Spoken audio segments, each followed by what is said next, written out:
The traditional Filipino game Atchoy has a rich historical context, having been played even before the Spanish colonization and continuing through Spanish, American, and Japanese periods. It represents the ingenuity and communal nature of Filipino children's play, which often emphasizes interaction, coordination, and enjoyment using simple, everyday materials. More than just a pastime, Atchoy helped children develop important skills such as hand-eye coordination, social interaction, and even basic mathematical abilities like counting, reflecting how this traditional game also served educational and social functions in early Filipino communities and up until now in our modern generation.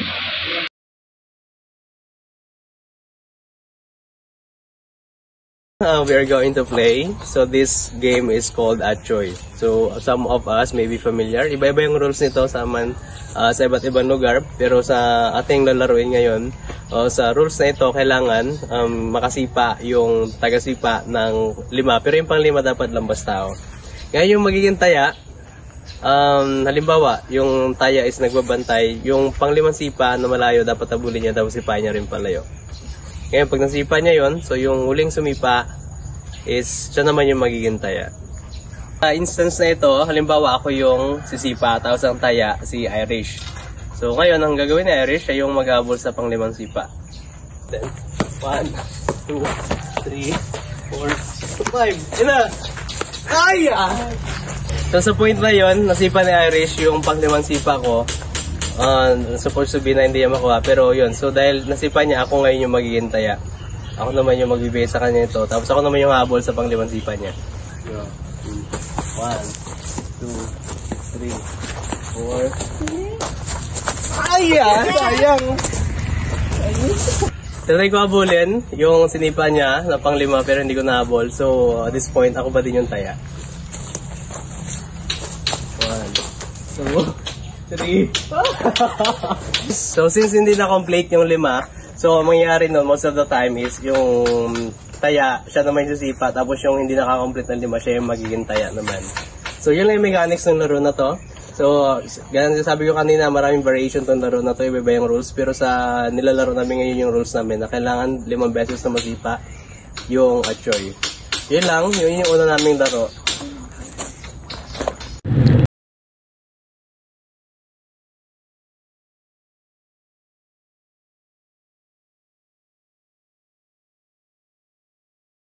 Calamansi game, a popular Filipino party game, does not have a specific documented history. It appears to be a modern adaptation of traditional Filipino games like Pitik Bulag.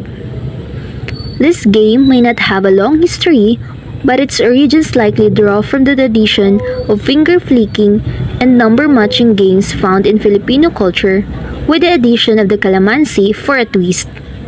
The game's popularity in recent years, especially as a party game, suggests it's become modern adaptation of these older traditions. So the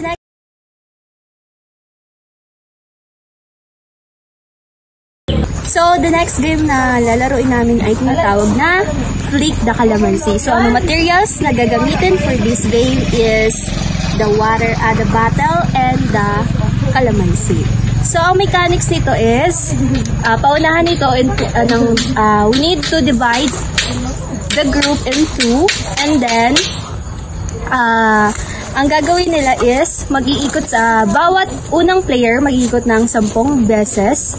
So, nakatakip yung kanan nilang mata with their right hand. So, after na makaikot sila ng 10 beses, pupunta sila dito sa area na to, kung saan i-flick nila yung calamansi.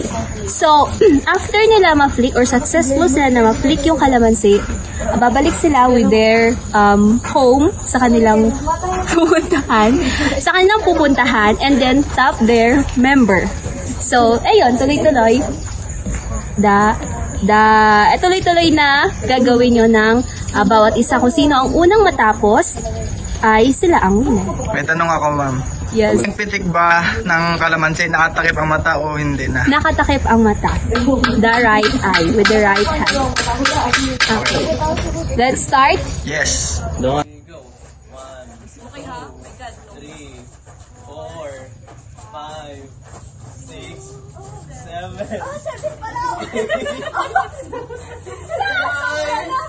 Oh, takip-takip mata.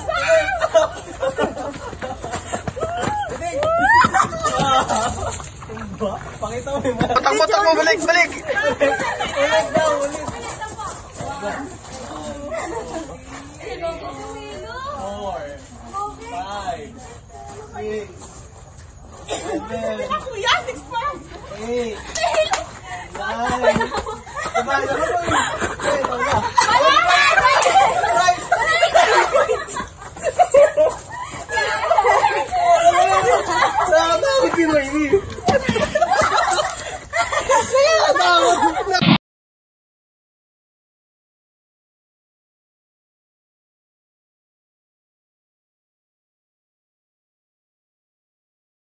Hulog Panyo is a traditional Filipino game that has been played for generations, long before the influence of modern technology. It remained popular throughout the Spanish, American, and Japanese periods in Philippine history, especially in rural communities where children relied on group play for entertainment. The game reflects the communal and playful spirit of Filipino culture, promoting physical activity, alertness, and social interaction. With just a handkerchief and an open space, Hulog Panyo showcases the creativity and simplicity of traditional Filipino games, which often require minimal materials but provide maximum enjoyment. It also helped children develop important skills such as reflexes, teamwork, and strategic thinking, while fostering friendships and bonding among peers.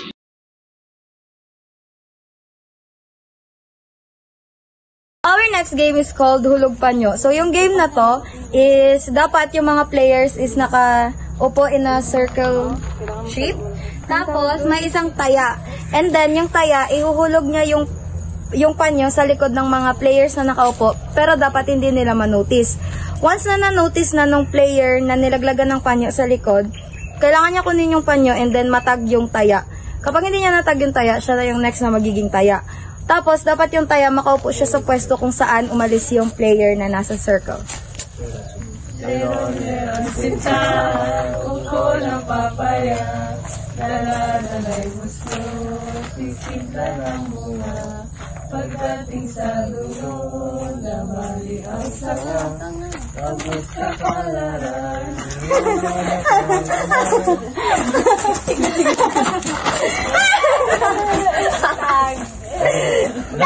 So, dahil natag ako pa din yung taya. Okay, next. Again.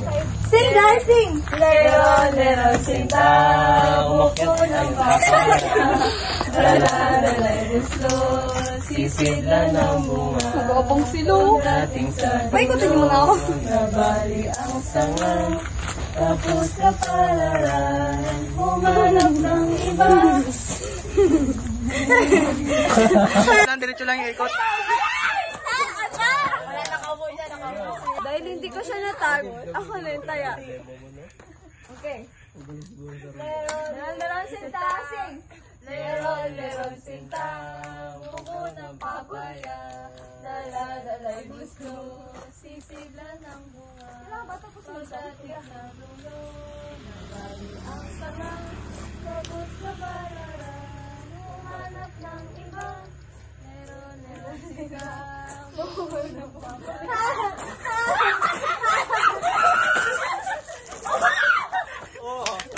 Wala. Tawag sa ano? Pag natatapos nagayawan na? Ano? Dahil? Do you